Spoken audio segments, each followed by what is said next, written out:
Halo Sobat Kepo, kembali lagi dengan saya Aditya di acara Besti Kepo. Nah, kali ini kita sedang berada di Kota Malang, tepatnya di Tipika Roaster. Teman-teman penasaran nggak sih bagaimana suasana di dalam Tipika Roaster? Yuk ikutin saya.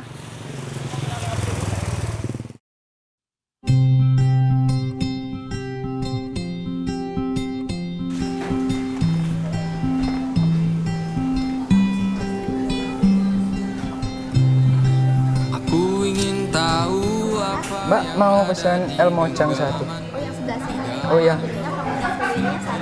Nah, Nah, sudah. Hai Besti Kepo. Kali ini Besti Kepo kita Kak Nurul. Nah, Kak Nurul lagi kepoin salah satu gerai kopi terhits di Kota Malang loh. Namanya Tipika Roaster yang berada di Jalan Puncak Tidar, Kota Malang.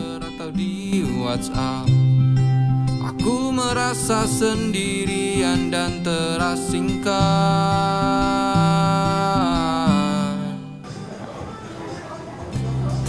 Waktu semakin Kasih, Mbak. larut dan kamu tak juga berhenti memandangi, mengutak-atik ponselmu.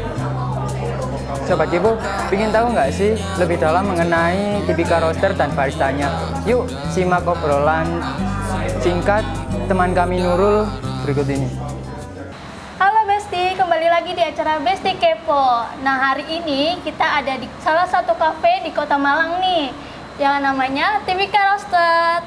Nah, saya hari ini akan wawancara baristanya Tipika Roaster. Halo Mas Eji. Halo. Mbak siapa namanya? Mbak Nurul. Mbak Nurul.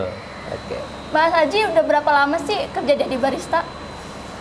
Kalau barista kurang lebih masih 5 tahun, Mbak. Masih 5 tahun. Kenapa milih pekerjaan jadi barista? Pekerjaan jadi barista ya. Sebenarnya ini sih karena memang basic kuliah saya di pertanian. Jadi awalnya sebenarnya ini sih, saya terjun di F&B sebenarnya awalnya 2015. Ya mungkin karena udah jodoh aja kali ya. Udah jodoh, sempet salah satu salah satu teman saya yang ada di kerjaan saya sebelumnya, dia bilang kayaknya passionku nggak cocok di sini, dia bilang kayak gitu. Akhirnya selang beberapa waktu, nggak nyampe setahun waktu itu, akhirnya ya udahlah mutusin untuk resign gitu. Akhirnya selang beberapa bulan aku malah mungkin waktu aja yang ngebawa saya masuk ke sini lagi gitu. Kok malah terjun ke dunia kopi gitu. Aslinya saya memang suka ngopi juga awalnya gitu.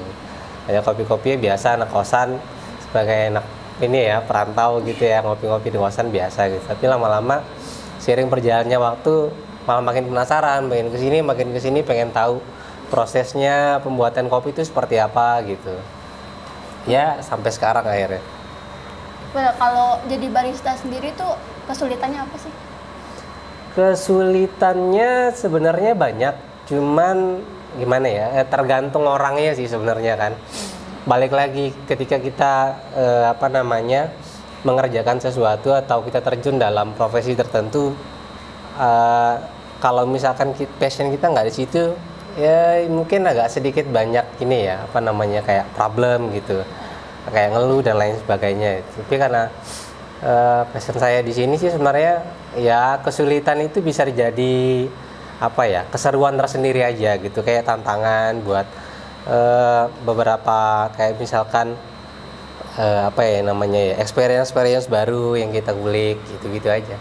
Jadi seru aja sebenarnya.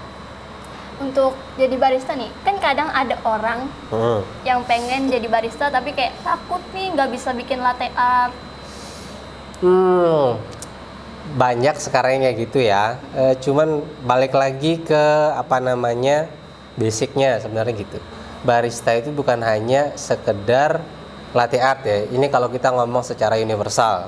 Kalau misalkan barista itu nggak hanya sekedar bisa bikin latte art aja gitu. Tapi ya banyak juga yang perlu diperhatikan, perlu dipahami bahwa di dunia barista itu sebenarnya tantangannya banyak. Itu salah satu tadi yang Mbaknya bilang kok takut nggak bisa bikin latte art. Sebenarnya skill itu bisa diasah sebenarnya. Cuman yang paling penting adalah kerjaan barista itu adalah gimana caranya dia mempunyai hospitality yang bagus gitu. Terus knowledge-nya juga bagus terhadap produk yang mereka kelola, termasuk di dunia kopi itu sendiri gitu. Hospitality paling penting gitu. Nggak hanya sekedar dia jago bikin latte, tapi kalau misalkan dia nggak punya attitude yang bagus, terus hospitality yang bagus, itu percuma sih sebenarnya. Nah yang paling penting itu adalah attitude yang bagus, terus hospitality yang bagus. Kalau skill sih ya perkara waktu aja sih sebenarnya, itu bisa dilatih kok gitu aja. Nah, untuk desainnya sendiri tadi aku lihat, aku keliling gitu, desain Tipika kan motor. Kenapa pilih motor sih, Mas? Kalau motor ini karena ini ya apa namanya, ownernya sendiri. Beliau senang hal-hal yang sporty gitu, manly gitu. Jadi ya karakter-karakter yang ada di sini ya kayak inilah, kayak laki-laki lah ya gitu, manly banget, macho gitu. Nah beliau senang, hobinya juga senang adventure dan lain sebagainya gitu. Untuk Masnya sendiri nih, terakhir ada gak punya impian bikin kayak gini? Kalau impian mungkin hampir semua barista ya menurut saya ya, pengen punya usaha sendiri. Pastilah, pasti pengen punya lah, tapi ya nantilah ya kali ya. Dulu ada ini ya, buat keajaiban. Terakhir lagi nih, apa? motivasi buat orang yang tadi itu takut untuk jadi barista tapi nggak bisa latte art, nggak bisa ini gitu. Tapi gitu. Pengen buat teman-teman nih yang pengen jadi barista gitu ya. Ya yang pertama kamu harus suka dulu. Kamu harus suka kopi dulu gitu loh. Nggak bisa kayak misalkan aku pengen jadi barista tapi kamu nggak ngopi, cuma dong, nggak bisa. Ibarat kata gini deh paling gampang, gini, kamu pengen jualan kopi tapi kamu nggak minum kopi, lucu dong, ya kan? Ya. Aku pengen jual kopi tapi nggak tahu bijinya. Ya kalau misalnya itu nggak apa-apa sih, yang penting kita konsumsi kopi dulu kan gitu. Kamu harus suka kopi dulu gitu. Terus apa namanya, mungkin mindsetnya juga harus dirubah karena emang mungkin dia motivasinya pengen jadi barista tuh pengen bisa latte art gitu. Latte art itu mudah kok. Latte art itu mudah, yang penting latihan aja, yang penting niat aja dulu. Nah, cuman balik lagi di barista itu nggak hanya sekedar latte art gitu. Banyak yang lain gitu kan. Karena memang ya latte art itu kan bagus untuk dilihat gitu kan, skillnya segala macam. Tapi harus itu lagi, jadi barista itu ya harus mau bersih-bersih ya kan, harus harus profesional juga gitu. Moodmu jelek datang ke kafe gitu, ketemu customer, gimana caranya ya kamu harus tetap happy gitu. Ya itu dia harus profesional gitu. Itu sih, tapi ya jadi barista itu menyenangkan kok. Oke, makasih Mas Aji. Besti, jadi barista itu menyenangkan, jadi nggak boleh takut ya. Iya. Yang penting harus ngopi aja dulu. Oke. Gimana Besti, cukup menarik bukan kita kepoin Tipika Roaster yang memiliki keunikan tersendiri sebagai salah satu kedai kopi yang hits di Kota Malang ini.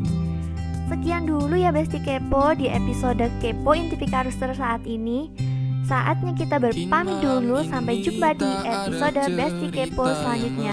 Bye bye. Obrolan kelakar atau apapun, ingin ku menegurmu tetapi rasanya tak enak mengganggumu dan kekasih virtualmu. Oke Sobat Kepo, itu tadi informasi yang dapat saya sampaikan. Tetap nantikan review-review mengenai tempat kopi menarik di Besti Kepo.